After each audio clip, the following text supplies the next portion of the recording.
Hi pre-K friends, how are you? This is Mrs. Miller. I'm going to make your video today for day 4 of week 2. So this morning your book was Maisie Goes to the Museum. And I know that we've read that book a couple of times in our classroom. So I want you to kind of think about what happened in that story. What is it about? Where does Maisie go? What kind of museums does she go to? And I also want you to think about the kind of museums that we were talking about in our classroom. So we were talking about the art museum, dinosaurs museum, space museum. Think about other kind of museums that Maisie could also go to. Also in our story, Maisie Goes to the Museum, there are labels on each page. So I want you guys to stop and look at the labels and talk about them. Why do we have labels? What are they there for? And then I'm going to challenge you. I want each of you to go to your room or go to your living room, and I want you to draw a picture of that room. And I want you to label everything that's in there. Okay, so if there's a chair, if there's a couch, if there's a bed or a light, I want you to label it. So you can have your mom or dad, brother or sister help you out with labeling your picture after you have it all nice and colored and looking cute. And then I want you to send that picture to your teacher because I know that I would love to see them. So I know the rest of our teachers would love, love, love to see those pictures that you draw.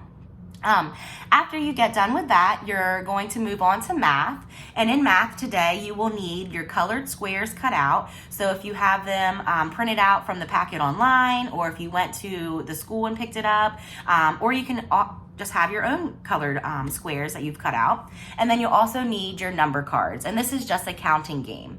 But with this game, we're going to play it a little bit different. So you're going to start with the number 12, and you're going to ask your child, what number is this?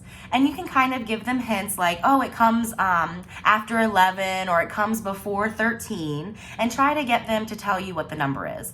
After that, they're going to use the colored squares, and they're going to show you 12 colored squares. And I want you to have them count the one-to-one correspondence. So each square, they touch it one time and they say 1, 2, 3, until they get to 12. And then once they're done, I want you to congratulate them, tell them that they did a great job. And then I want you to play it with them being the teacher and you being the student. So you are going to have them show you a number, and then I want you to make a mistake. So I want you to either put out the wrong amount of number or the wrong amount of squares, or I want you to count, maybe skipping over a number or counting too fast, not doing one-to-one correspondence. And I want to see if your child can pick that up. See if they can pick up the mistakes that you've made. Okay, so just playing that back and forth and seeing how many mistakes they can find. The last thing that you'll do is with the blending bag. So you can cut out those blending bag cards, or you can make your own just by writing those words from the digital packet onto your own piece of paper. But what they'll do is you're going to have all of those cards in a bag, and you'll have your child pick one of the cards out. Now in our class, when we do op words or we do any kind of these CVC words, we will always use our hands. So one hand will be just the letter, the t, and the other hand is op. So you would have your child go t, op, t, op, and then they put it together, top.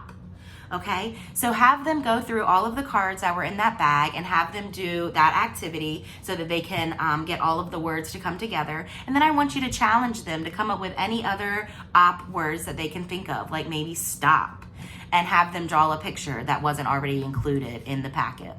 All right, friends, well, thank you so much for listening today. I hope that you have a great day. I hope that you're able to get outside for some fresh air, and I hope to see you soon. Love you. Bye.